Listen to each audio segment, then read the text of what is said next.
My question is, after allegations have been made regarding the police's quite disgusting tactical smear campaign targeting the Lawrence family and their supporters, how on earth are we, the public, supposed to trust the police?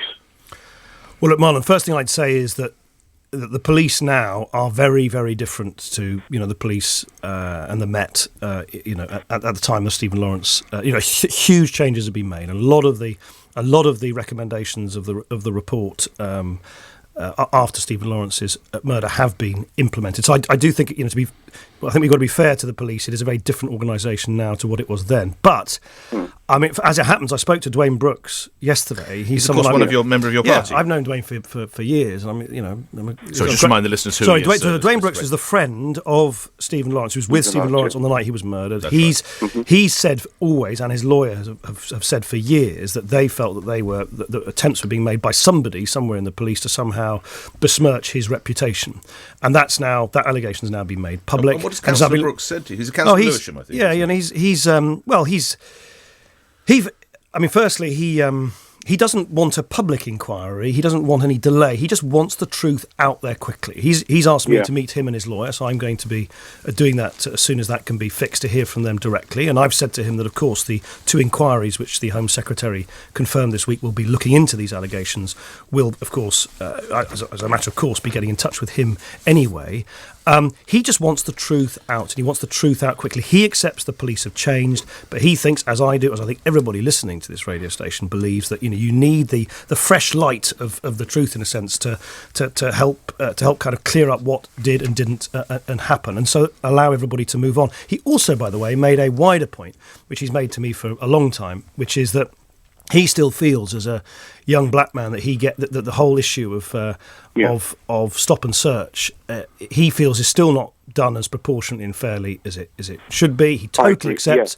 Of course, the police need to be able to stop and search folk, but he thinks there are some statistics say that if you're black men are being searched 40 times more than their white counterparts. And so he just says, look, we need to have a proper consultation and review about how this can be done. Yes, give the police the powers they need, but make sure it's done as proportionately and fairly as possible.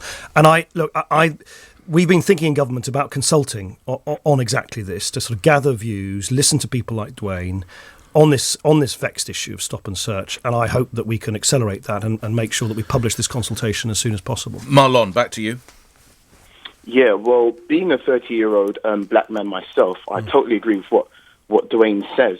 My fear is that it just seems that while I do agree that the police has made steps in the right direction, the argument of how far the steps have gone, I don't think it's gone far enough, in my opinion.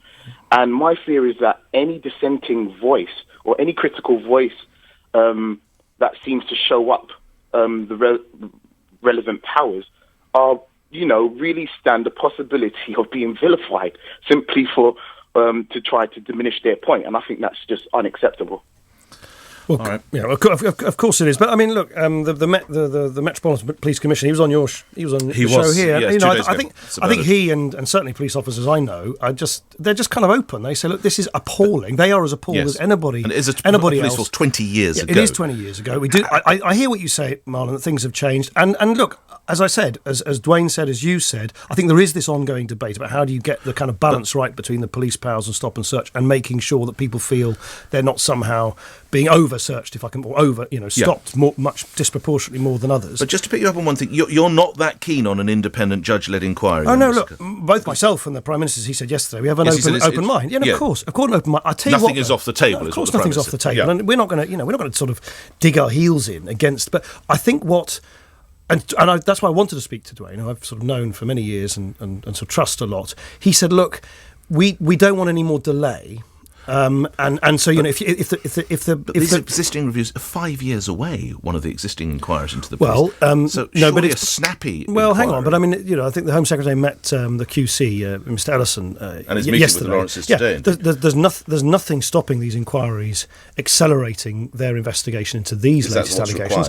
And if they choose to publish interim findings. You don't need to wait right to the end of the inquiry to find the truth about everything. Don't you think that's what we need, really? I think what you need is, just as Dwayne said, you need to get that truth out there quickly. I think letting it fester like that, it's bad for the morale of the police, because the police feel that they're kind of being blamed for mistakes that were made 20 years ago. It's bad for, obviously, communities who feel that they were put upon and not listened. I mean, the heartache. I just find it unimaginable at a time when the police should be there to help victims who've suffered this horrific murder, to find out later that they themselves became the object of suspicion. I mean, it's unimaginable, and thankfully, I like to believe it's unimaginable it would happen today.